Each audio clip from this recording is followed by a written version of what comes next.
Perhaps we can start Or the. maybe Smita starts and Okay. Yeah. Lakwinder I Why think. don't you, and you can perhaps conclude. By Yeah, way, yeah. that sounds like I a think. plan. I think by way of introduction, I think I Or never maybe wanted to KJ do can that. say a word. Yeah, I never wanted to do that. In fact, he was asking me, "Why don't you introduce?" And I told, "No, no, no, it's not my job. It should be somebody else doing." But it looks like ultimately I have to do it anyway. Good evening, friends. To the third webinar of organized by Indialics, and the third webinar today we are going to deal with an issue of paramount importance, and I'm extremely happy that we had an exceedingly well participation during the previous events. There are certain things, in fact, I wanted to say at the end, which I thought I will kind of share with you now. First of all, today we have two scholars joining with the key speaker by way of effective or direct participation. But what we would like to do in the webinar henceforth is we are very keen on having at least 4 younger scholars to come forth as discussants. So what Professor Lakwinder will be doing is, after the announcement of the next event, we will be keeping the forum open, and of course it will be we are not going to pick anyone, but the first 4 people come forward to volunteer. They will be the discussants rather than we fixing it. It will be kind of naturally selected. And this essentially we are very keen that the people with a lot of gray hairs like Dinesh Abrol, not me, should be playing less important role, and younger generation, we all know that, we all know for sure that you are any day much more imaginative than us, and the baton next webinar onwards we are going to give it to you. Please take the agenda forward. Now, today, as I said, we are going to have a lecture on imagining science, technology, and innovation policy during the post-COVID period. And I don't think that today we can get a better person than Dinesh Abroad. All the more important, I must say that we could not have got a person more eminent than Professor Smita Srinivas to moderate and initiate this discussion. She, as you are aware, she has done enormous amount of work. Her association with the Technology Change Lab and Open University, and she is very well known over her work on understanding technological change in the southern countries, particularly with a policy focus.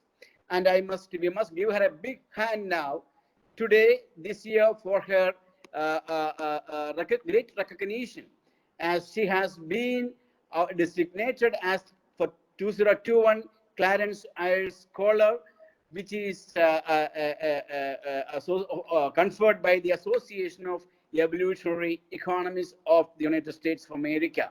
And we take this occasion, first of all, to applaud Professor Smita Srinivas for her this great achievement. And also, I don't want to take much time to kind of introduce her beyond this. And these days introduction is not needed. And we have Dinesh Abrol.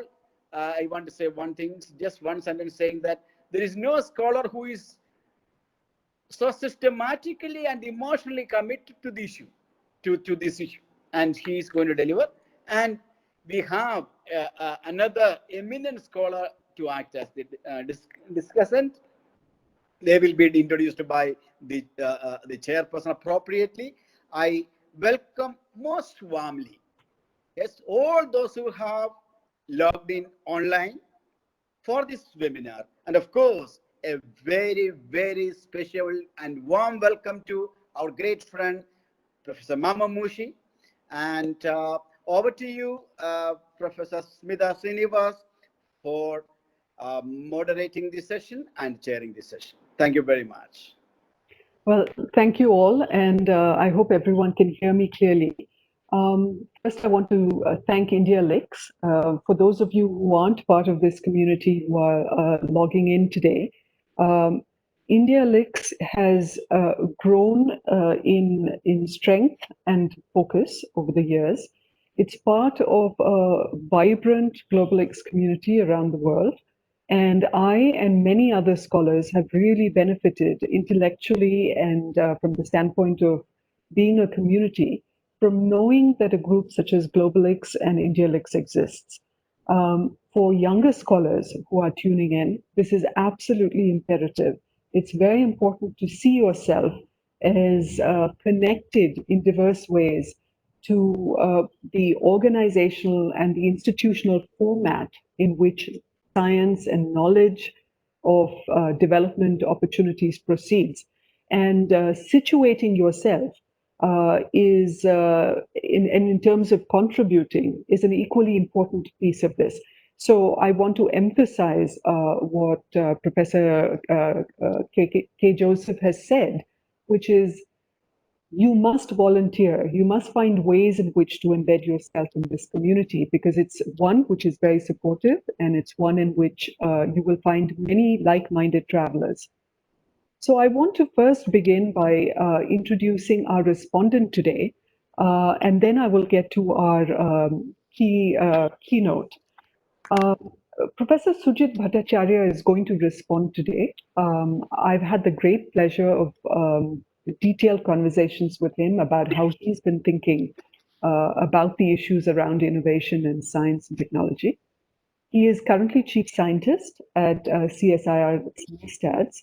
He's also part of the Academy of Scientific and Innovation Research. As many of you know, he is editor-in-chief of the Journal of Scientometric Research. And more than all of this, he's someone who I think has been both grappling with and quite outspokenly discussing some of the big challenges facing us in innovation research. I recently had the pleasure of reading his piece in Current Science, and I have to say he's in a very short space described quite a lot of rich kind of directions in which we can go. So I want to thank him today for being there to give his responses to our keynote. Let me then turn to Professor Dinesh Abrol, whom most of you know. Um, One of the things that I have learned personally from Dinesh, as KJ has very correctly stated, is he's very personally committed to seeing change happen. And I will not say this of a lot of my colleagues. Many of us in the wider community think of this as a career ambition, they think of this as an intellectual ambition, but not everyone thinks of this as a personal commitment. And he is one of those rare people who does this. He holds several positions, one of which is at the Transdisciplinary Research Cluster in Sustainability Studies at JNU.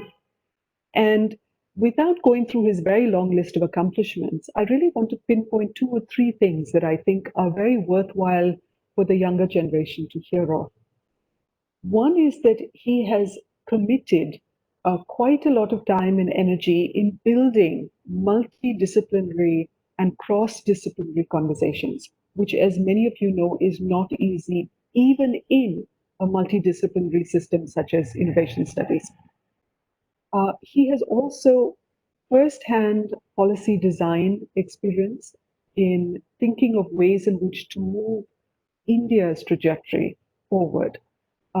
In that, I have found him to be not only outspoken and I would say honest about his strong sense that there are major gaps, long-standing, multi-decade gaps in the way in which India thinks of its science priorities, its engineering handoff, if you will, or the way it imagines the relationship between science and engineering, and the further complications, if you like, of innovation, technology, and so on. So I don't want to belabor this introduction for Dinesh, but I really want all of us listening in to imagine what this ecosystem would be like if we didn't have people like Dinesh, who are not only giving intellectually, but also giving in terms of personal, I would say, enthusiasm and commitment to this. The Indialics community is very much a part of that energy.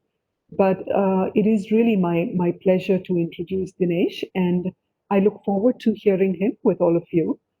He's going to talk about the post COVID scenario in which hopefully we will soon find ourselves and what we should be thinking about now in terms of steering in the future. Dinesh, you will have 45 minutes thereabouts, and I'll send you, hopefully, if I can figure it out, yes, a chat message simply highlighting maybe 10 minutes to go. And then we will have about 10 minutes of responses from Sujit and then proceed. So the floor is open. Really, a hand of welcome to Dinesh.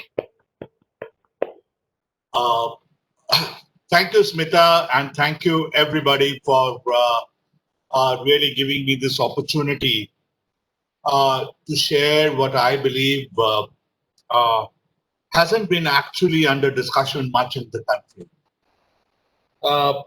That's the issue of science and technology, innovation, and the way one should be shaping the agenda for science, technology, innovation in the post or during COVID, because we're still going through COVID. And this particular issue needs as much change as much we are discussing the economy. Urgency for radical change in the economy is under discussion considerably in the media as well as in government circles. But we are fortunate that a process of science, technology, innovation policy 2020 was started sometime even before the COVID took over. As I understand, got started in sometime December 2019, but it couldn't be taken up immediately. But it was taken up only during the COVID. And I think that gives us now an opportunity to actually refocus on this question of what kind of changes do we, need within the science, technology, innovation landscape as far as now the way I propose to go about it, the time that one has, is in three parts. Before that, of course, I'll set the stage for conversation as I'm trying to do.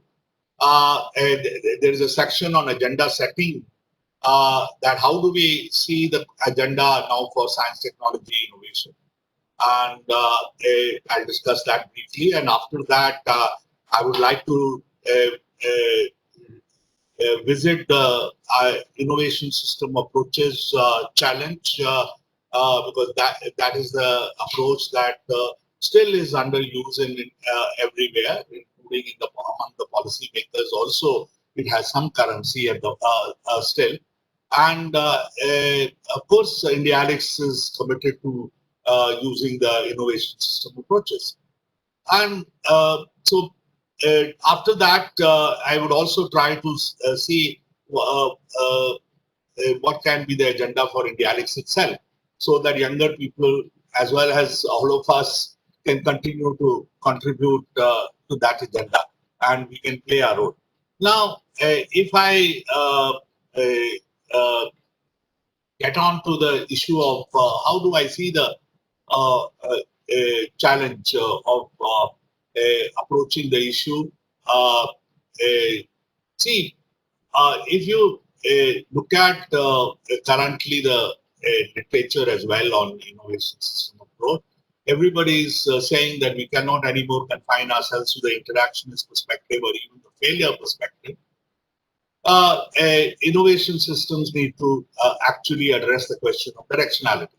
And COVID-19 precisely has thrown that particular challenge to us. Those of us who are familiar with what happened during the COVID world, something which was very, significant. One of the element is the way migrants face the challenge, the way informal sector experienced a lot of suffering as far as uh, one can say the least. And I think one cannot get into the details of that at all. But I think those who were following Indian story must be familiar with the kind of challenge that India faced, and it's continuing to face. And the challenge both with regard to public health as well as with regard to economy. And 90% plus India largely belongs to that world, though in different degrees, one can say they have had to experience, the impacts of COVID. Now, how does one see those particular impacts? There are a variety of ways to look at that. But I think if you have to look at in the context of science, technology, innovation policy, uh, a, a, there is a new agenda required to be set. But is there space for that particular agenda? Yes, if I go through the history of the Indian science, technology, innovation policy frameworks, yes, interestingly, since the 50s, we saw plurality of imaginations and diversity in the actors being very much around with us in the formulation of the science, technology, innovation landscape. Those who are familiar with the Indian scenario of the 50s to 70s, there was an Nehruvian paradigm. There was a Gandhian paradigm coexisting with that, and there were institutions which were allowed to pursue that particular perspective, as well as there were elements taken from the left politics, which also got reflected in the way a number of policy instruments which evolved over the period as far as concerned. Intellectual property regime itself evolved under the impact of both Nehruvians as well as the left discourse, as well as the public sector role. And one can talk of also the kind of paths which the development were chosen. I think there was a very much a plurality of imaginations continuing, though there was a domination very much of Nehruvian paths of development, which guided the science, technology, innovation landscape. So in the past, we have seen plurality of imaginations and diversity coexisting, but from the 80s and 90s, those were shut on many of those perspectives which coexisted, which were accommodated by the Nehruvian paradigm. And I would like to argue and place this particular understanding that from the mid 80s onwards, the kind of changes that we saw, a process of de-accommodation of plurality and diversity of actors did occur in our country. And the science, technology, innovation landscape explicitly embraced market orientation. And that actually has homogenized the programs and policy responses over the period. One can talk a lot about that. But I think at the same time, one needs to take a point that contestations continue, not only in the 50s and 60s, 70s, which I suggested that also allowed accommodation of plurality of imagination. Even in the 90s and so on, etc., we saw quite a lot of political contestations. And I think one can talk about those contestations in the, which took place again with regard to WTO, the World Trade Organization, the kind of trade and investment policies that we should have, or intellectual property rights, or the role of the public sector itself. In the post 2000, we saw Navratnas and Maharatnas and so on, etc. Being identified, and a certain amount of support being provided from 2004 onwards. But we saw also privatization of public sector earlier in the in the early 2000s as far as concerned. There were many more changes which one can talk about. But I think that the point that which I am trying to draw from that, the contestations have continued. And I have, as a result, this idea that the role of today's session or the subsequent session should be precisely to introduce those contestations so as we can create space for transformative innovation or transformative changes within the science technology innovation landscape. Now, if you can get into the 2000s, what happened, where I think a contestation is very much important. That is, innovation policy mixes shifted to neoliberalism, external liberalization, privatization, and globalization. Though they were also undertaken gradually, we had a calibrated approach to internal and external liberalization that allowed, in fact, a sector like pharma or even automobile. These are the two sectors where precisely private R&D actually increased over the period that one can say. And even the contribution of both these sectors, which are drivers of still the manufacturing, the exports, or even employment at home, apart from few more sectors in manufacturing, but which are very few. These are the sectors where science and technology and research and development also contributed hugely, and one cannot forget the role that many of the publicly funded R&D laboratories and institutions have played in that. So now the point is that if whatever damage also we experience with regard to the shift to neoliberalism, external regulation across the domains, one doesn't have time to get into each of those particular domains. One has worked on at least 3 or 4 domains where I have had the opportunity to work in: agriculture, health, as a pharmaceutical, and do very intensely over the period as far as concerned. But there are other areas also where one has dabbled, and one can talk about those particular domains. What kind of damage was done by the neoliberalism or LPG, as also popularly known as. So now, if one has to reverse that, how does one do that? What kind of imaginations which we can put forward so that more space can be created for precisely the agenda which we believe would be really able to, let's say, take care of the well-being better, or even achieve self-reliance as a word which was not very much in currency in the 80s, 90s, and 2000s. In fact, it's not with this. In fact, if you look back, many of those particular policymakers thought that India is now going to be shifting from what was known as catching up phase to now an innovation phase. We actually, but there is a full story to it that in Planning Commission 2000, we when the science, technology, innovation leadership was very much allowed to have a say, we created a report which was called that we would be soon a knowledge superpower. And we identified 3-4 areas where we would be superpower, but can make an assessment whether that has happened or not.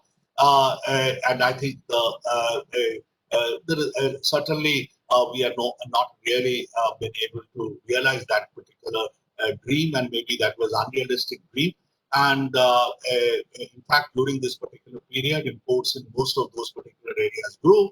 Even in pharmaceutical, we know APIs, active pharmaceutical ingredients, are imported from China, US, and Germany. Similarly, if you look at even in other areas, ICT and manufacturing, in fact, suffered.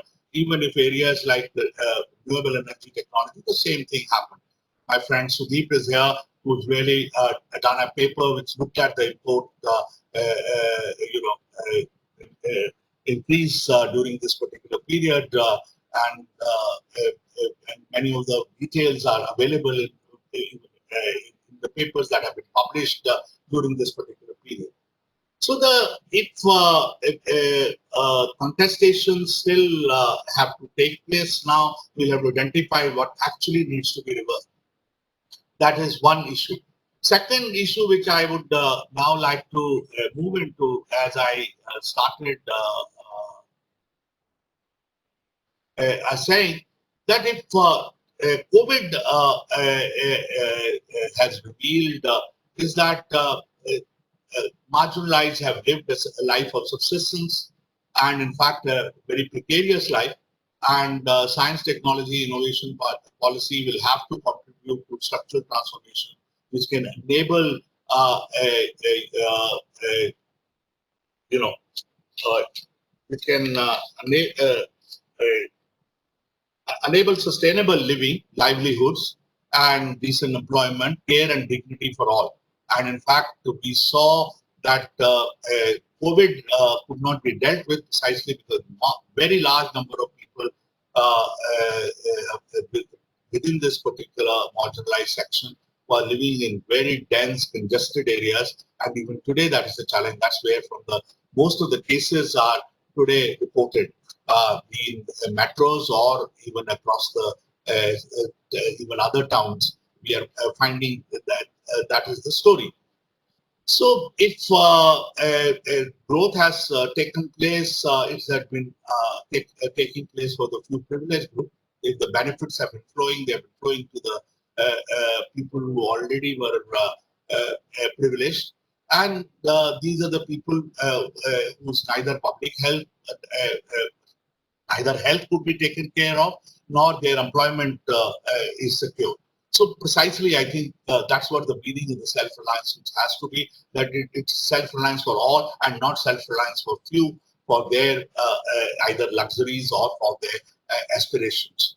Needs and wants of the marginalized people, if they have to become the top priority of the thematic priority of the SDIP 2020, then what kind of lenses which we could use as well as concerned. I think one of the important issue that I would like to raise is the lens of structural transformation.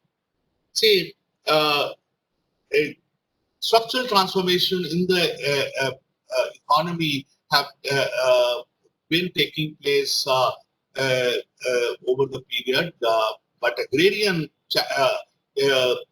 landscape has seen over the period that whatever artisanal industry used to exist, whatever local rural industry which used to exist, which used to contribute to the rural non-farm work in a big way, quite a large part of that particular industry, in fact, shifted to the big business as far as it's concerned. The peasants and artisan links got weakened, and I think quite a lot of my work actually was associated from the 80s onward with saying how does one think of a peasant artisan economy as a system in itself, how one can upgrade it as a system in itself. Techniques are never neutral. The kind of work that we did in leather or in even in agriculture now that we have done, that is with agroecological approaches, in fact, a lot of artisanal and activity as well as the workers can find very much linkages and employment with the agrarian world. And particularly over the period when Green Revolution did not attend to the primary productivity, that's the soil and water health and biodiversity. Today, primary productivity is to be increased, and precisely for that reason, the livestock economy would have to be improved, as well as commons would have to be used to ensure that you have inputs which are locally available, and that would actually be able to revive the linkages between the peasants, artisans, and the workers. No, so and a lot of rural industries can be revived through that, and we've done that in rural industries significantly over the period. In leather, experiments have been undertaken, as well as in horticulture, oilseeds, and 18 sectors. In fact, we started work with in the CSIR system. I can tell you, and that was a major contestation, and I'll come to it a little later that how that particular contestation emerged and what it involved.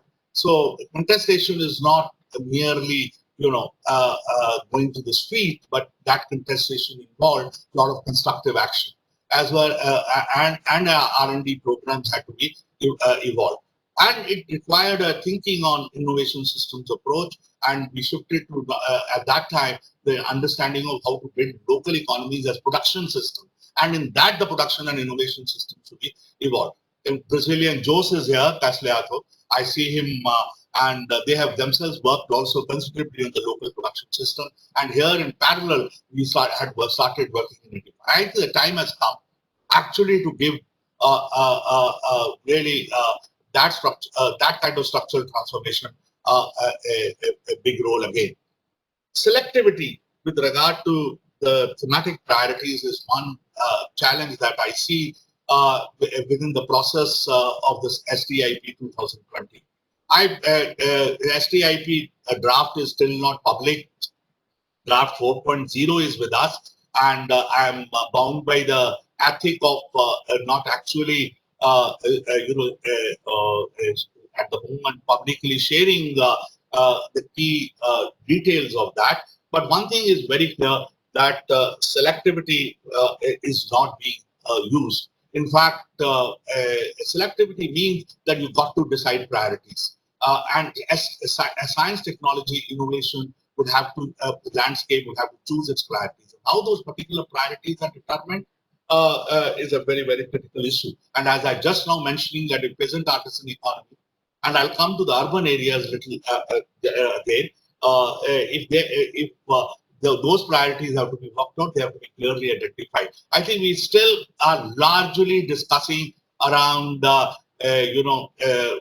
understanding that got built over the period that we have to catch up with the frontier technologies, biotechnology, renewable energy technology. That's the way thinking is going on. In fact, not with regard to the challenges that India faces and how those particular technologies have to be applied, and how those particular technologies are applied precisely. They can be applied even in peasant artisan economies. They can be applied in even the way the urban economies are upgraded, be the informal economy part of the urban or otherwise, and or the way infrastructure is built. And those technologies have to actually solve certain problems and not actually only look at the competitiveness. And I think one caution which is coming from a lot of discussion, even within the UNCTAD, and those who have seen the UNCTAD report have pointed out that the world is likely to have a K-shaped recovery rather than a V-shaped recovery, which means there'll be a lot of wealthy people as well as a lot of poor people. And the share of the labor income has been on decline, and it may continue to decline as far as it's concerned. So, given that particular understanding, I don't think continued emphasis on global markets is actually the interpretation that we should be giving to the self-reliance. We should be actually choosing our priorities very carefully as far as it's concerned. Not that one is saying that don't export as far as it's concerned, but our own societal challenges should become selected priorities. If I come to the generosity of the state as far as it's concerned, I think it's a very, very important issue. As I said, the state was very generous towards diverse players in the 50s to 70s, and over the period that there was a reaccommodation of that plurality and the diversity. And how do we bring that particular back as far as can that be brought through merely using buzzwords like sustainable technologies or grassroots innovation or frugal innovations? I'm afraid no. That's not the way the diversity or plurality is going to be realized.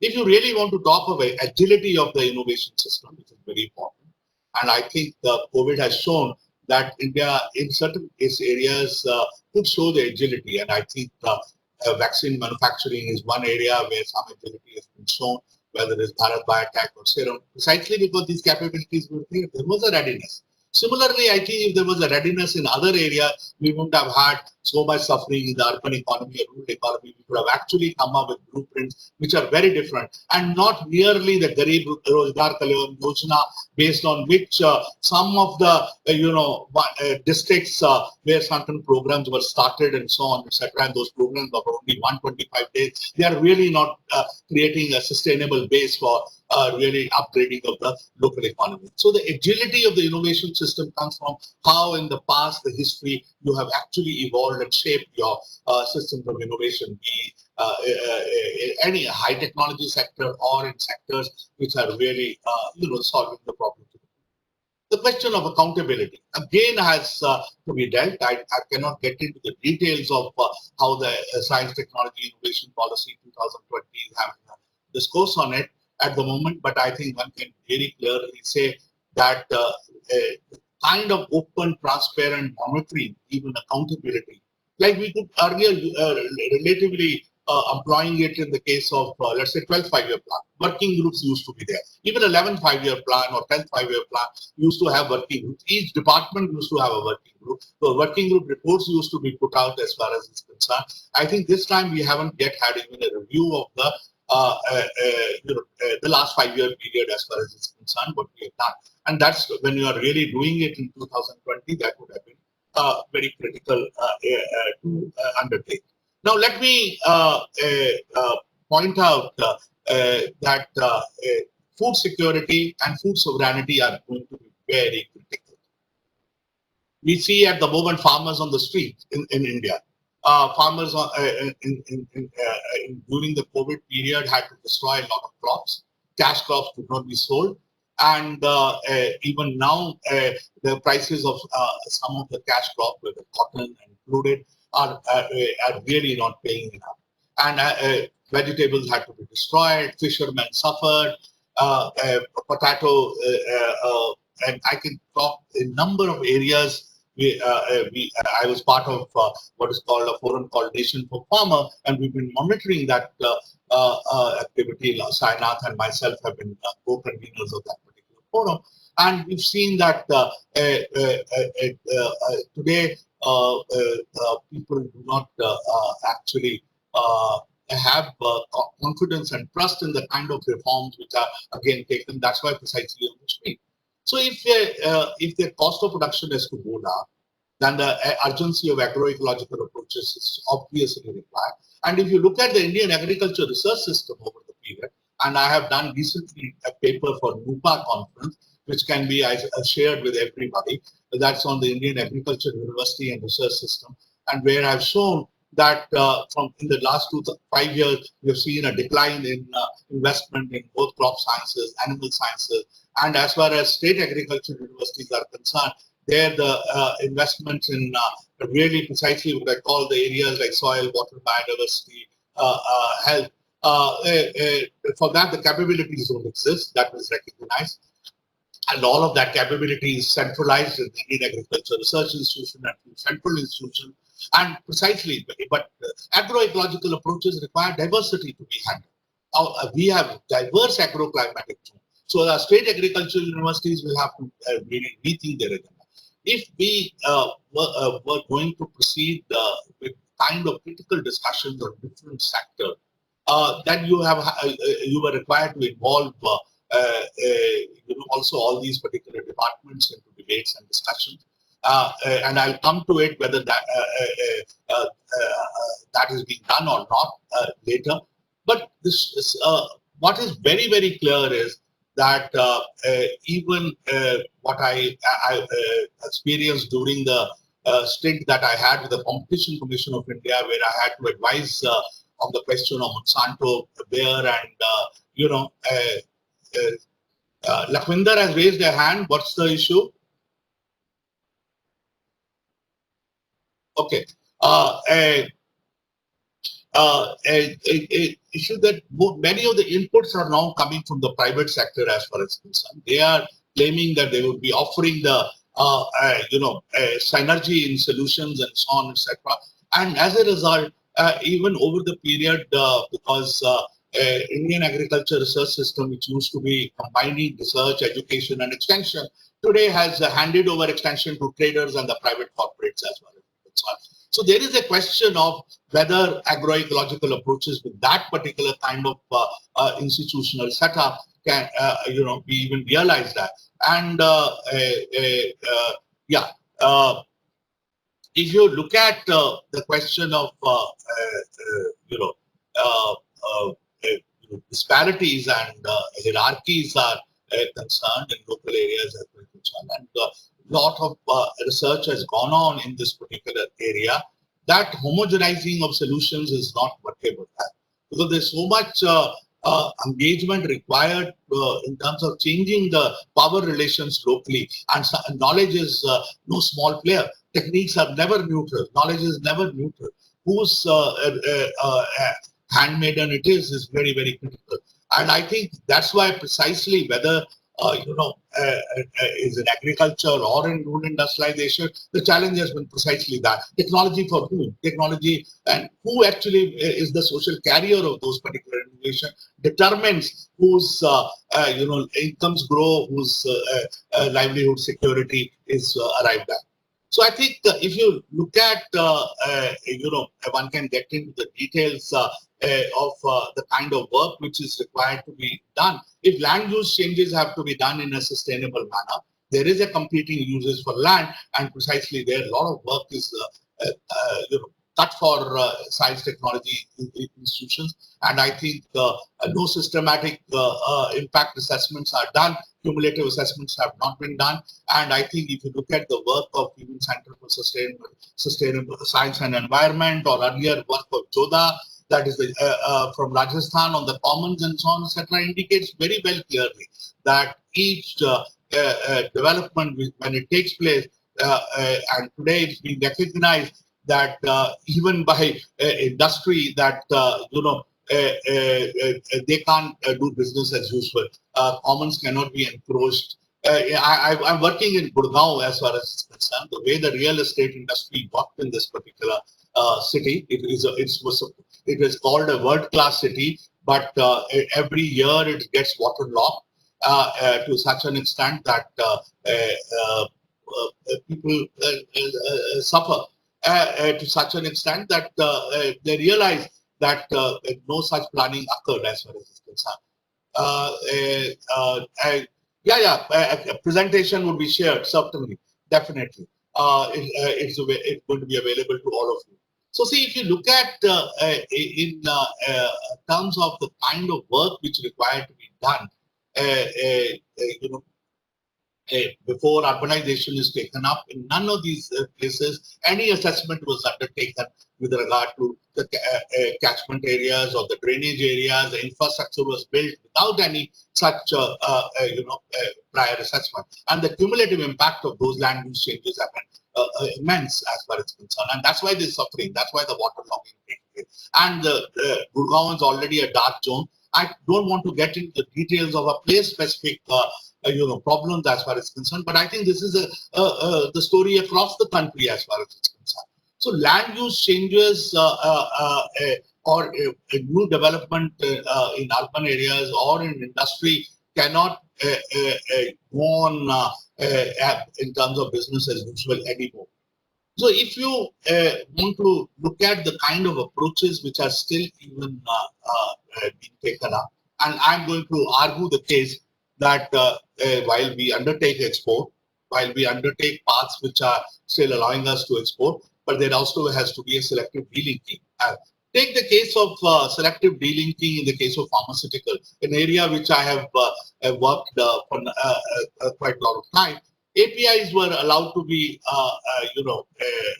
hollowed out in country precisely because of the fact that low cost road to capitalism was followed, that hollowing out of manufacturing took place because we wanted to be the cheapest generic source for medicine to the regulated markets as far as concerned.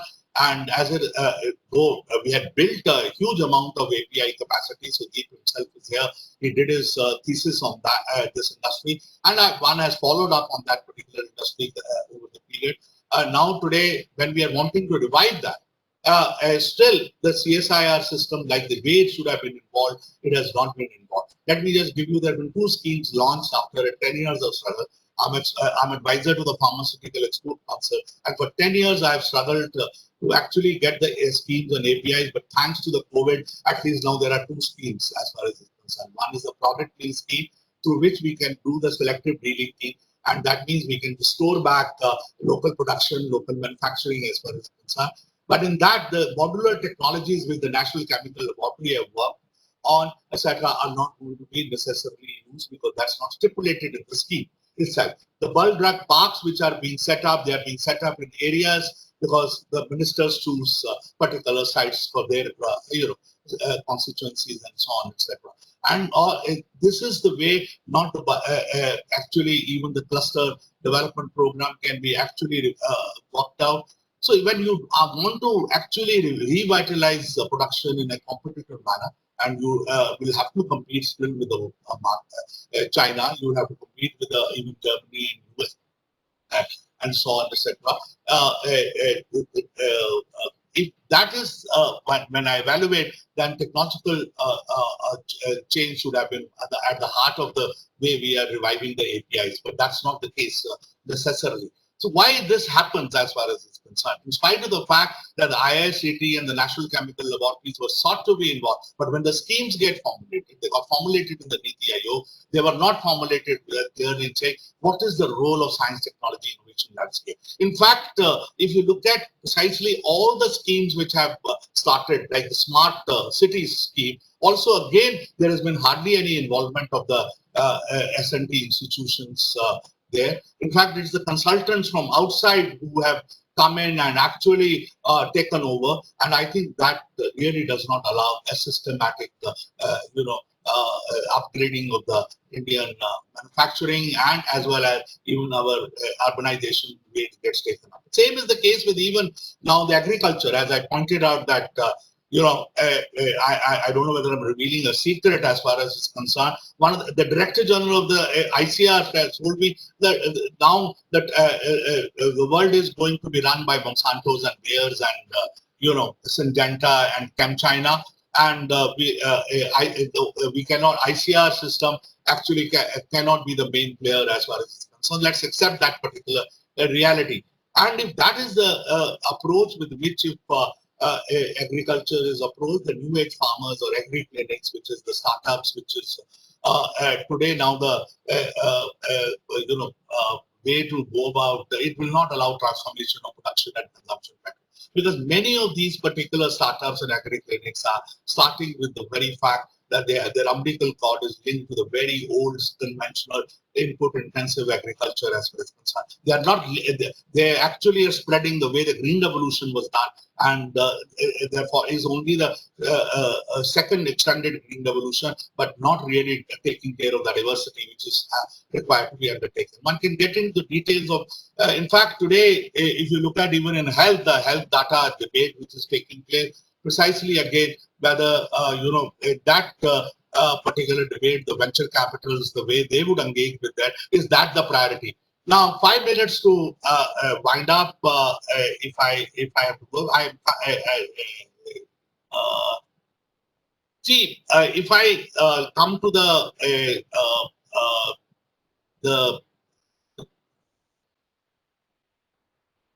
innovation policy reviews till now it has been a basically PSA DST exercise. Neither the state governments have been involved, nor the other ministries have been involved. If you, and I think as I was pointing out, that the critical domains, if they have to be reviewed, their agricultural innovation or health innovation or pharmaceutical or any or ICT and so on and so forth, then only those gaps should be actually discussed in terms of how they were approached and why they should be approached differently.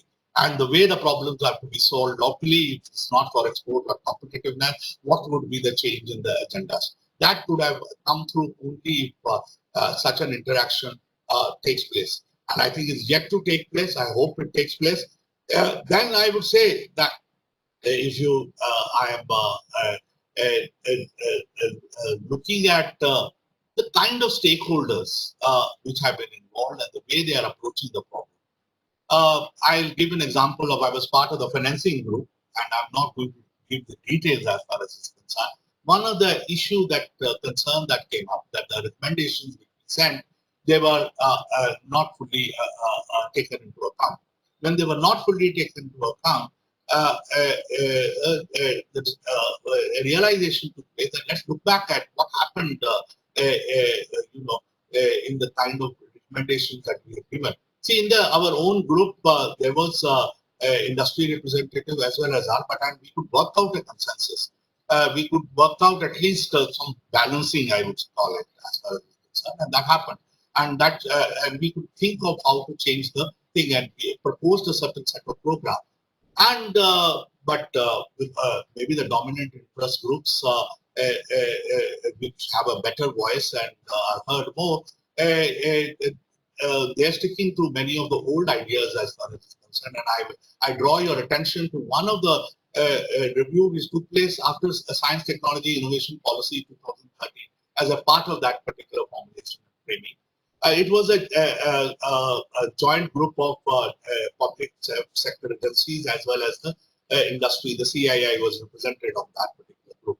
And it suggested that the foreign companies should be given R&D incentives, or the private sector should be, when only they undertake R&D into production as far as it's concerned. Like the multinational corporations, if they are just not undertaking any production locally here, their R&D is dealing from that, then they should not be entitled to the huge incentives which we give. The tax incentives are huge, number of other incentives exist that should not be given. And that you can look at the JICG report, you can go to the internet even now, that particular report is available, where Ramasamy, Sunil Brahmachari and the CII were having the conversation. Jayapal Reddy was the minister at that particular point. So the report came through consensus and balance. But if you rebalance it again through the opaque process, then actually the challenge is open and transparent process of understanding, distribution, debate is necessary. Reimagination would require a lot of reflexivity on the part of all kinds of players, including even dissenters, in which many of us scholars could include ourselves, not only myself, but I think all of you, as far as I would like to include, because we are reflexive. We are wanting responsible innovation to take place. We are wanting self-organization of scientific community to be combined with open public scrutiny and extended peer reviews as far as is concerned. That particular kind of accountability is, there is when we have to create space for that. And that is the agenda is opening to us at the moment, but that can happen only all stakeholders, all players are reflexive as well. How does one actually ensure that is, I think, a critical question. Plurality and diversity of the contestations that I was mentioning have been responsible for some of the strengths of the Indian SDI landscape, which I resolved. And these are political drivers have been very, very critical to the evolution of the Indian SDI landscape. And I think that's an agenda which probably people have not yet pursued within even the innovation system approaches as much as concerned. The last 2 minutes which I want to use, Smita, they are relating to the way access, equity and inclusion assessments need to be undertaken. I've really outlined a full agenda as far as it's concerned: availability, affordability, appropriateness, and care, and not control. That's what I think one has been revealed by the agenda, the happenings in the book. And the contributive justice is very, very important. Here, peasants, artisans, the workers should be able to contribute. They have got to they have capabilities, knowledge, skills, and they need to be upgraded. And they are upgraded if they are only included and incorporated in the way the upgrading takes place and so on, etc. And I've already indicated that if they choose those thematic priorities, it would happen so. And the last word, which I said that I promised that I would do it, the CSIR Gaon Ke Karigar and Science Program, the 18th sector, precisely where we involved the workers, we involved the artisans, we involved the peasants, and they became the social carrier. They are living examples. You can go to Himachal, you can go to Uttarakhand, you can go to UP, you can go to parts in Pondicherry, as well as in Kerala. You can see those living examples where they are themselves become the social carrier. So, in fact, when we're talking of DUI or STI modes of learning as far as it's concerned, which is a very important subject for people, and that's what takes us to even grassroots innovations and other areas. How does one really blend that? How does one actually integrate those particular capabilities? It's only precisely when such program are allowed to be built. And CSI science, Gaon Ke Karigar and science program involved 18 laboratories.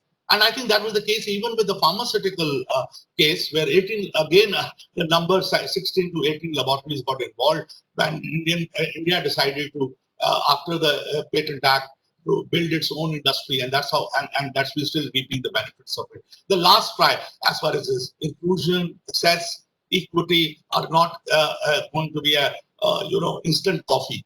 They are going to take a lot of transformations, and they involve structural approaches, system transformation approaches. I published a paper along with Andy Sterling, Ian Schoon, and that paper you can see where we put, say, what the pathways to sustainability could be, what kind of approaches. And one can have a subject debate on that itself. And the final slide, Indialics evaluation of innovation policy mixes who can involve real world experiments. Like I've mentioned some of the experiments that I am involved with as well. I think that's the kind of engagement so that we learn from experimentation and not really from observations, so on, etc. And because otherwise the dilemmas that we carry or the fashions that we embrace many times, which has happened with a lot of scholarship and with a lot of dear friends, it has happened as far as is concerned, it could have been avoided. And I think there is a patience required.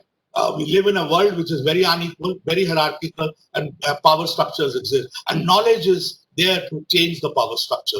Knowledge is not to just to accompany the power structure. So the Indialics must play its role. And in that, I would say the innovation system approaches, the science technology studies approaches need to be combined. I was in SPRU when it celebrated its 50 year. And there was a debate between Sheila Jasanoff and Robin Williams and Giles and others all saying that the innovation system approaches and the science technology studies approaches separated. And I was thinking whether in the 1980s or in 70s in India, whether we were not together. Yes, I think we were able to pursue it. And some of the write-ups which happened in our case, the kind of the structural transformations we took, precisely we took because we didn't take science technology as neutral. We took them as very much value laden, and as a result, how to undertake transformation, how to build innovation systems. We learned from that. The production and innovation system which we attempted and tried were a result of that effort. Thank you very much. Thank you so much, Dinesh. This is a really rich agenda for all of us. And I want to, I think it's quite evident to all of us that a very detailed personal experience in all of these domains has led you describe these stakeholders and the processes with such richness. Let me ask Sujit to please respond and to keep his comments pretty tightly to 9 to 10 minutes so that we have time for Q&A, because I think this is going to be where we want to also flesh some of this out. Thank you, Smita, and thank you, Dinesh, for what I would say a talk which is an expansive in scope, philosophical, as well as it talked of different, what you say that when you talk of imagination, I would say that it also brings the expectation and also into the picture. And we look also that what can be the different foresights where we progress. So I see that the current debate which is going on in STI policy, innovation policy, they are much more, I would say, structured in a sense with particular set of what you call brackets within which the policy debates had happened. And I was also part of one of the debate. But here I see that you have opened up and touching upon many of the issues which have not have maybe implicitly they may be there, but explicitly they have not come up. So what I would also say when you are talking of this Indialics in a sense, that it calls for a working paper actually.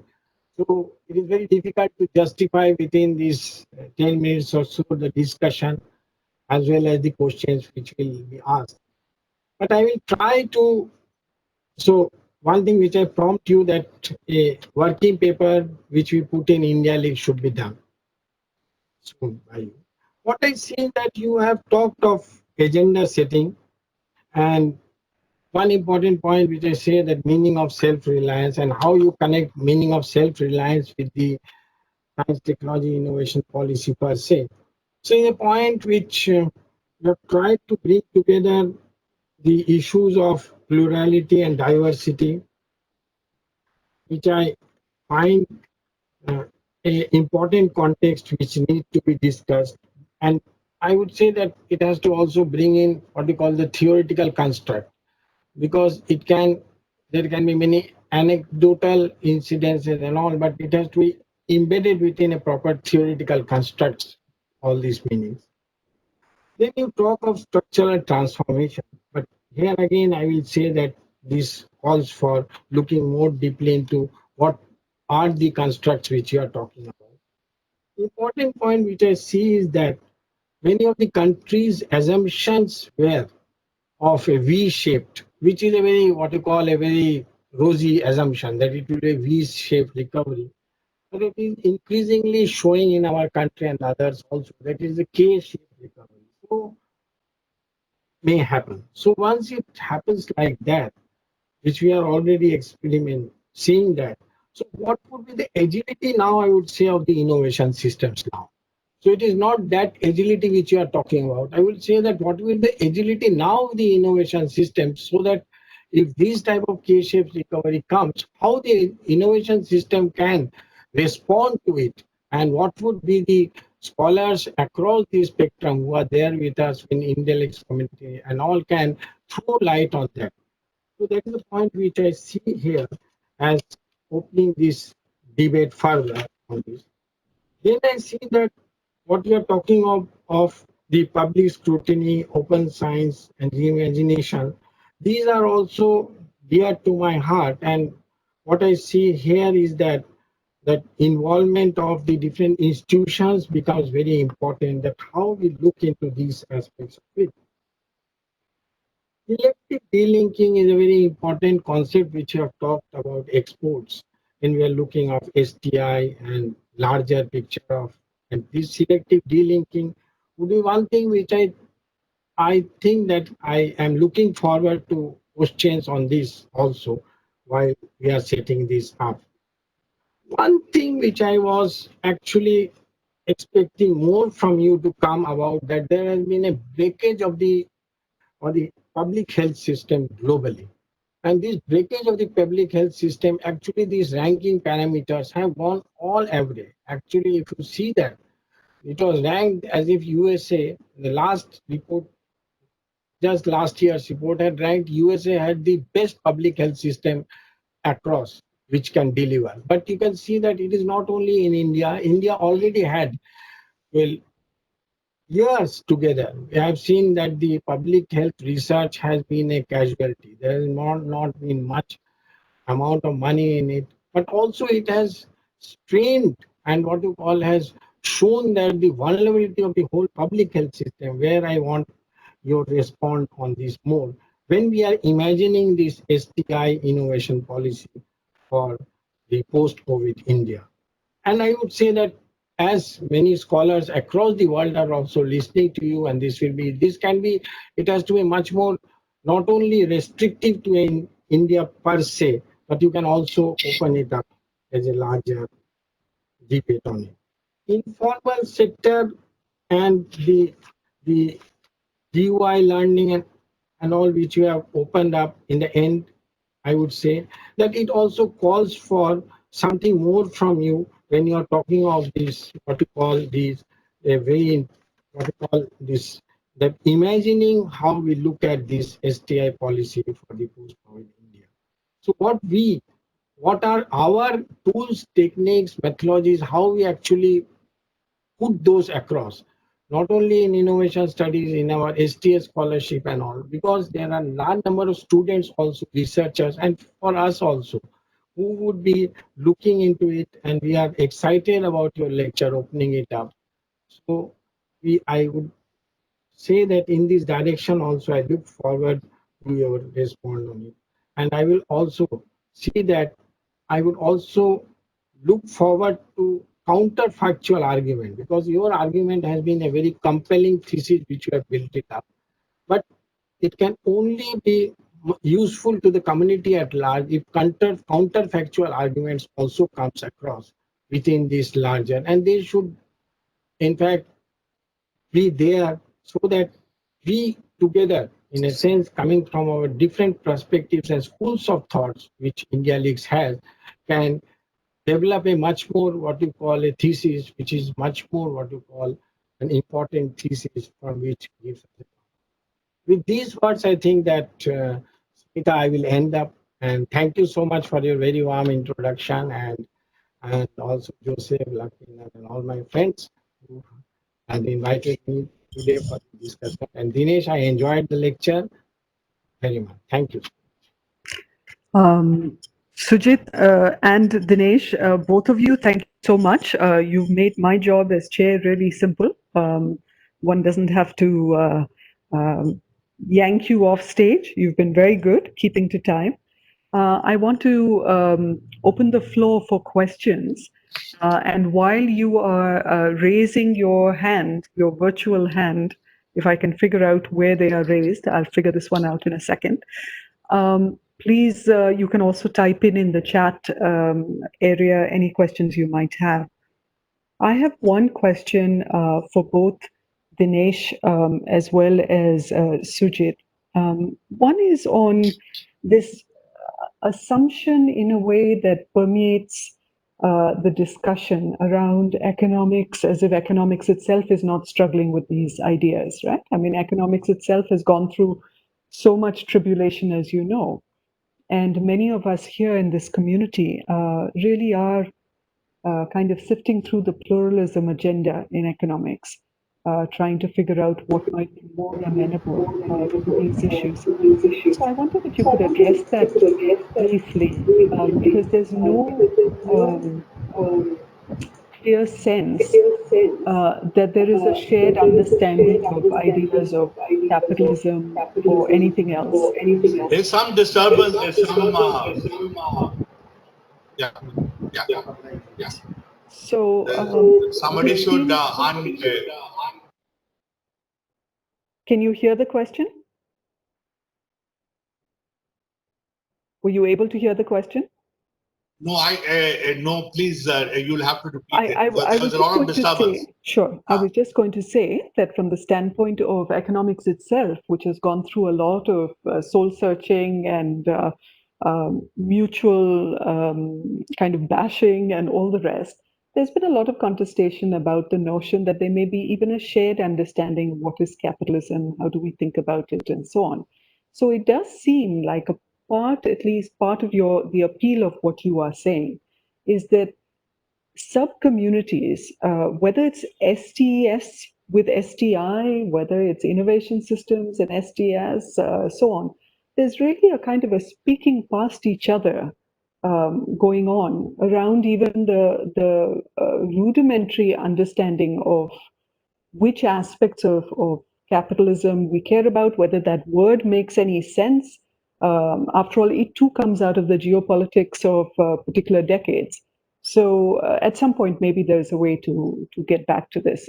There's a question coming in from, let me take, Keshav, do you want to state your question? And then I will go to Mama Muchi. Yeah. Dinesh, as always, we have certainly enjoyed your talk and learned a lot, in fact, more than enjoying. I think you have always come up with very new ideas.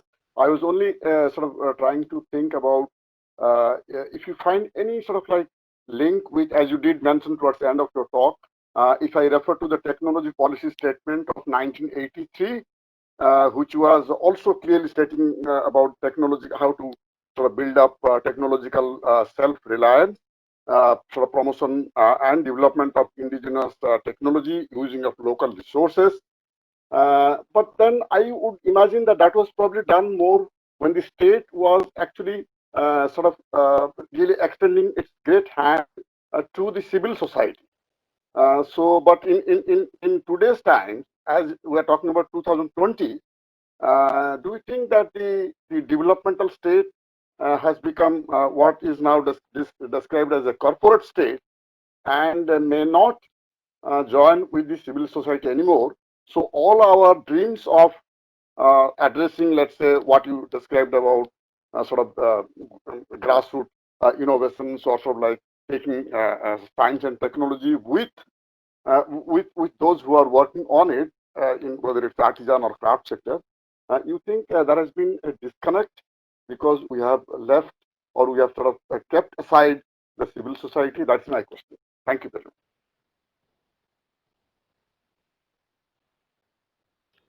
Dinesh, why don't you answer that and then we'll go to Mamo. Yeah. So see, there are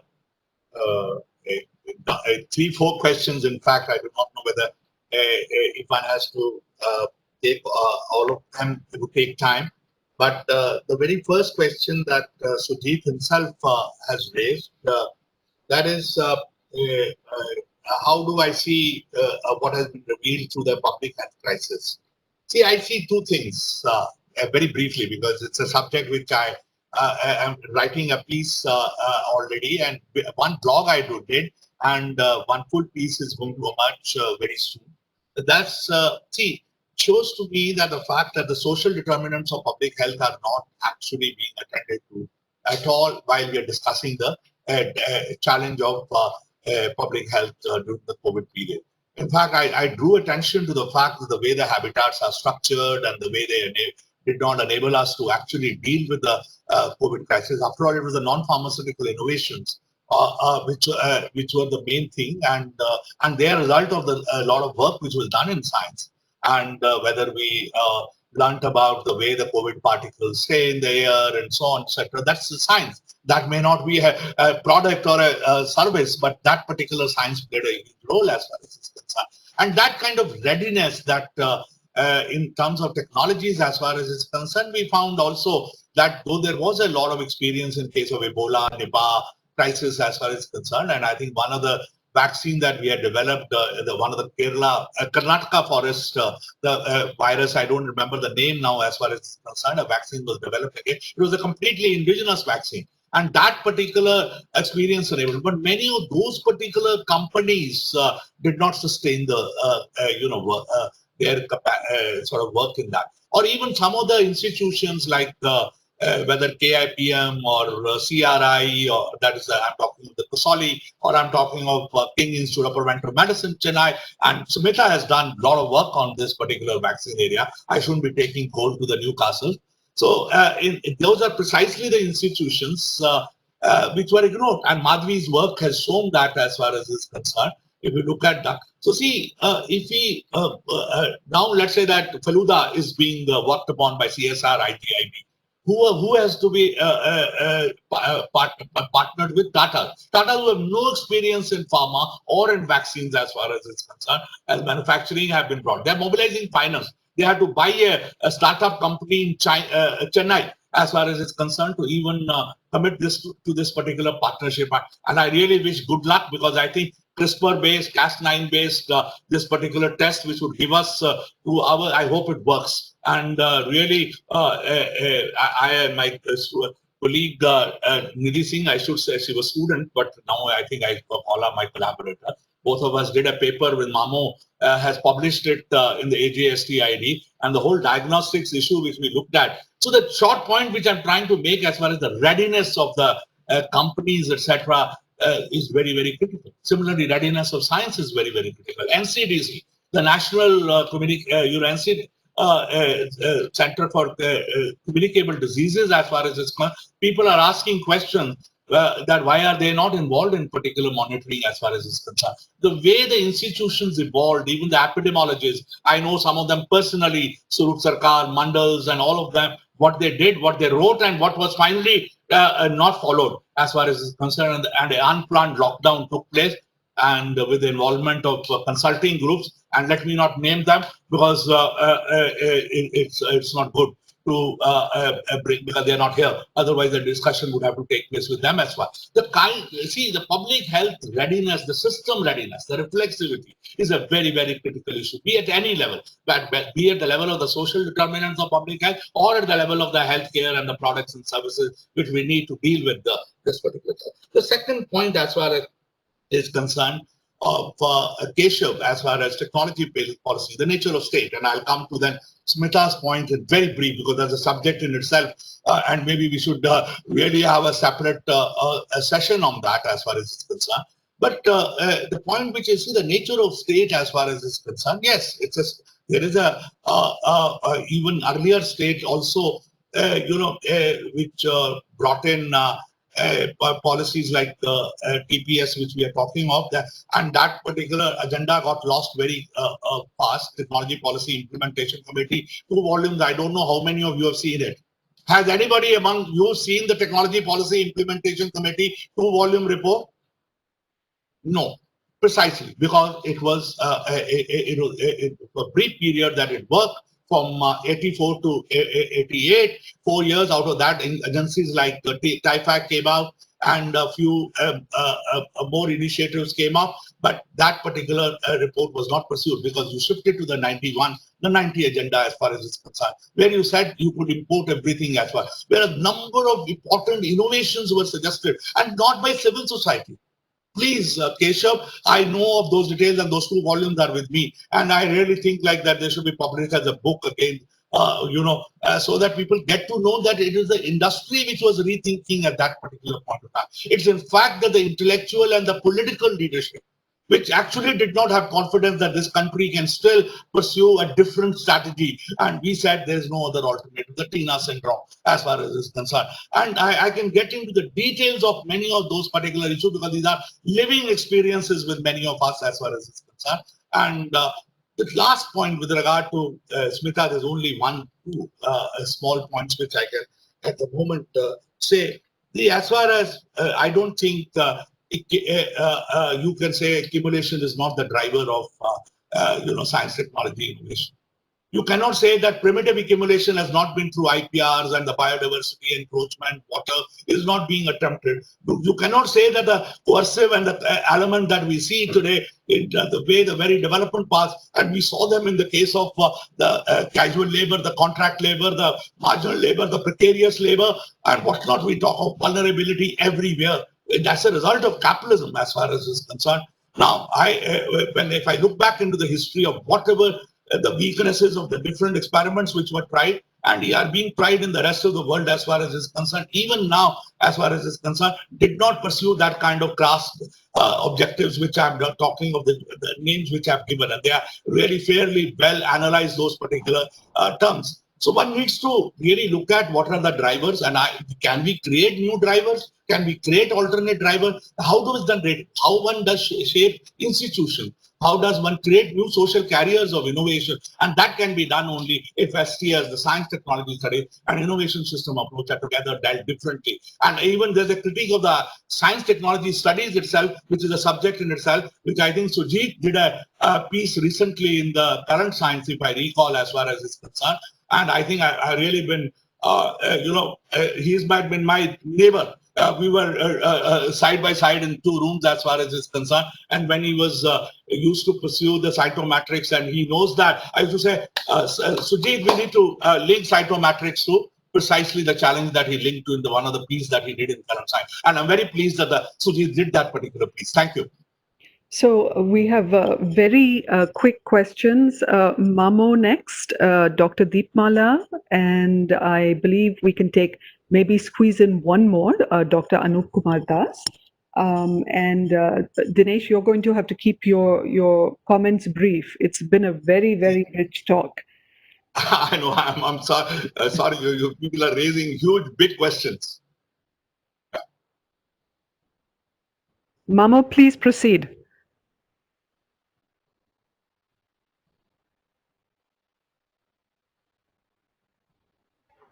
Thank you. No, I put them on the chat. Okay, Is it possible? The chat. The chat, I think. Can India lead the world? You have the best value and philosophy to bring finally the well-being of people, nature. But see, I don't want to be Vishnu Guru. I'm sorry. This particular burden that you want to put on India, Mamo, thanks for praising us as far as it's concerned. But I think we are very realistic. We are caste-ridden society. And gender hierarchy sitting here, you cannot forget it.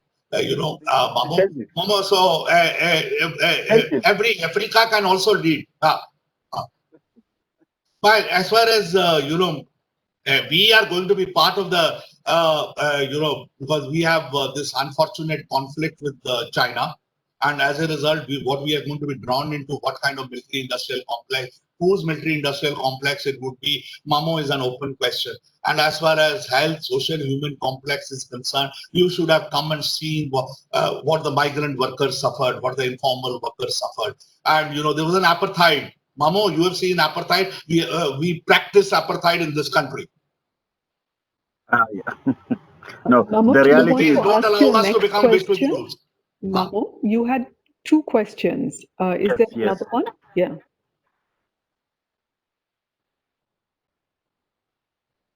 Will the COVID, there is another question, okay, from how the global value, no, that is a no. There is up. Up there. Will the COVID act as watershed in innovation policy? I'm afraid the answer is that it will not happen automatically. In fact, if there's a K-shaped thing we are talking of, precisely because that's how the conditions are being shaped as far as neoliberalism will continue and will continue if we don't contest it. If we contest it, if we look for structural transformation, yes. If you look at the wages in this country, continue to be depressed. In fact, we have brought in labor laws at the moment. And similarly, we are talking of the way the market reform. I don't want to get into the details of how those particular institutions are going to shape the farmers' choices as far as it's concerned. There's a lot that particularly one can talk about as far as it's concerned. So COVID may not act as a watershed. It depends on how much political contestation and struggles we are able to undertake. The point which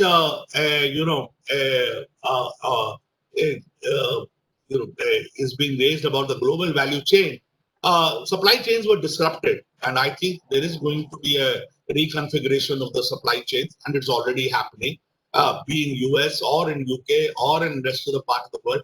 And I think there is going to be a recalibration of the global value chain, and we should be really monitoring that. And as far as our participation in global value chains is concerned, and I think that can't be done on the basis of a low road, heterogeneities and the spaces have to be located very carefully. It's possible in even in the today's integrated world to look for spaces where you can find your possibilities of selective leadership. But that has to be done very carefully, and that cannot be done without actually delinking yourself from your own problem. That's why there's a lot of new products and services the Indian financial sector requires.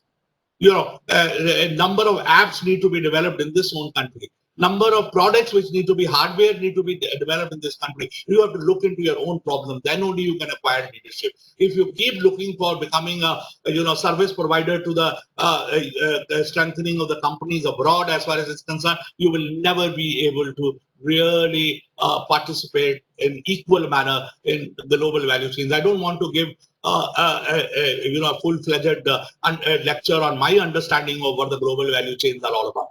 Yeah. As far as the question of changes in education, the real challenge at the moment we're facing is that whether the digital education or the digital health are really going to bring access and equity and inclusion. And I'm afraid again that is, it cannot replace, insurance cannot replace, digital world cannot replace actually the challenges that we face with regard to be in healthcare, per se, or in the case of social determinants of public health. You don't, nutrition cannot be dealt, in the manner that some Bill Melinda Gates will give us some tablets, and as a result, and that's what the fortified, ingredients, and you don't do midday meals and you don't do breakfast. That's what is necessary. That's necessary because it will allow also you to develop your own agriculture and the rural industry. It also allows you to do your education differently. It's so I think these are all linked issues, the visions and imaginations. Stop. Thank you.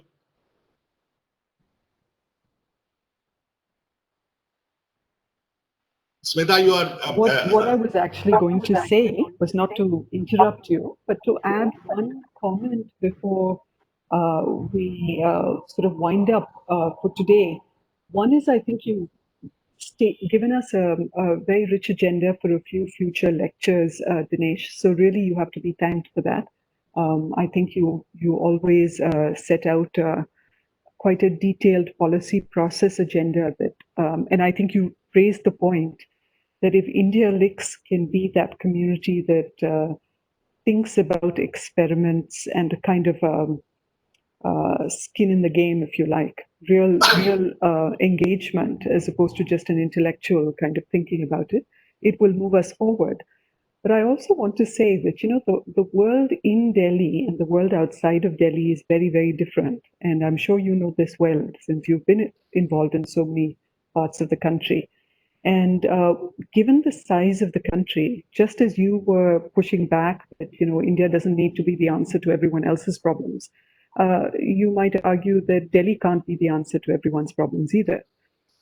So one of the challenges is what the state level agenda could look like going forward, because there are so many and they're so different already from each other.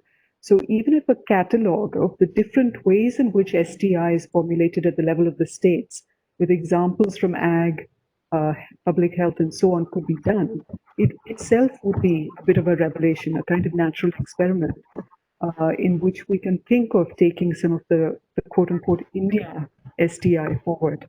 It's something I think this community can do well. KJ, should we just a small response? Please, in fact, Smita, that would be wonderful. It's such an important point that you have brought in for discussion. There was a full slide on it. I skipped it because I think there was a challenge for me how to actually give in various agendas. State S&T councils were started. But I can't reveal what all is the state of the discussion at the moment in the STIP at the moment on this, and I'm not satisfied with that at all. I can only use the word at that. See, precisely if you look back, the Karnataka State S&T Council where you're sitting, A.K.M. Reddy, for example, who people know in this particular community. These are the people. There are very many other people whose name I can take. They played a very important role in the Karnataka State S&T Councils. Now, in the shaping of that, they shaped certain visions and imaginations, and I'm sure the diversity of the states is so important. Kerala State S&T Council was also very important in its shaping its vision as far as is concerned. And similarly, I think a few more states excelled over the period as far as is concerned. Andhra was another one which one can talk about. And I think that's the agenda which we need to discuss separately. How does one engage actually with the, and I would say even at the district level, the city level, why only the state? The city governments, as far as is concerned, the region government, the national capital region at the moment in Delhi, which is the fastest growing region, growing faster than Bangalore, as far as is concerned, this national capital region is going to have 5 cities. And I'm at the moment engaging with this thing that those 5 cities, where are they going to get their water from? Where are they going to, and the kind of congestion that the vision that we have, that they will deal with it, the kind of pollution that would be end up creating, is that what we are going to see, or that we are going to see another alternate vision? And that's again, I open the way the city government should be shaping up itself, their S&T. District industrial centers used to be there. District innovation councils were thought of as far as is concerned. So there is a huge set of new institutions which we need to build. Thank you. Thank you so much, Dinesh. KJ, Lakwinder, you're still there. Thank you so much for this. I hope everyone's enjoyed this as much as I have. I'm sure we all have. Dinesh, Sujit, a big thank you and a round of applause.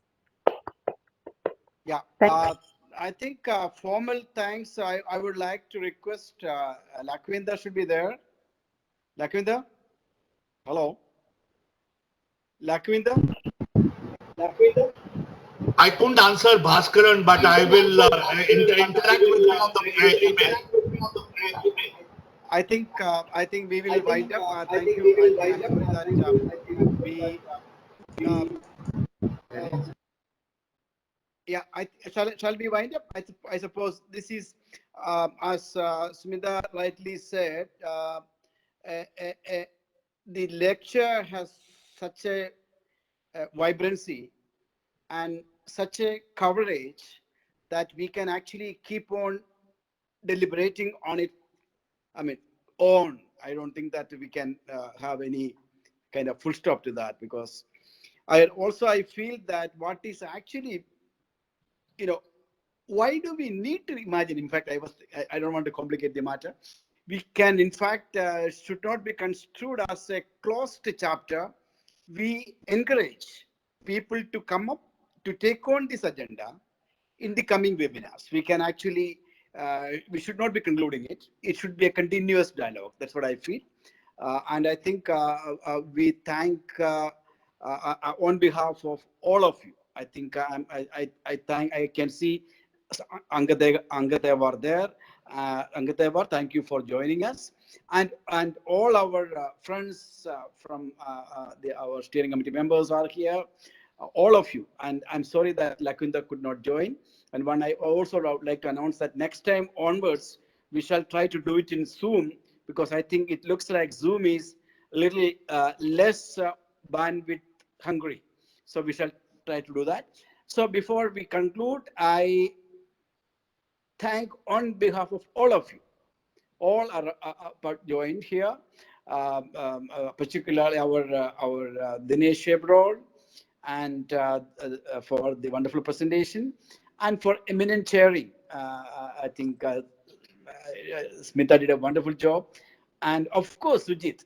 Sujit, I think he was very provocative as usual. I think I invite you to give perhaps another lecture. I think that this should not be construed as for India is concerned. We cannot settle the problematic in 1.5 hours. Okay, so we need to have at least many more hours. So thank you once again. Let us, we look forward to another meeting. And I'm sorry that Lakwinder is not there. Very important thing, I repeat once again, for the information of all our youngsters gathered here and not gathered here. Next time onwards, discussions will not be chosen by the organizers. Once the topic is announced, you can also volunteer with the topic. Once the topic is volunteered, we will keep the forum open for discussions, and first 4 people who come forward will be the discussions. And let's have much more of a participatory and much more of involved discussion rather than the oldies like we talking. We need more of youngsters participation. Thank you once again. We shall meet next month with another issue. Thank you. Bye-bye. Thank you, KJ. Thank you, Dinesh. Bye-bye, everyone. Thank you, and good to see all of you in good health, and wish you all good health. Okay, Yeah. Mammo. Bye-bye. Mammo, thank Yeah, you. it was great. Safe and take care Nice of seeing yourself. you, Some of and us are in vulnerable groups.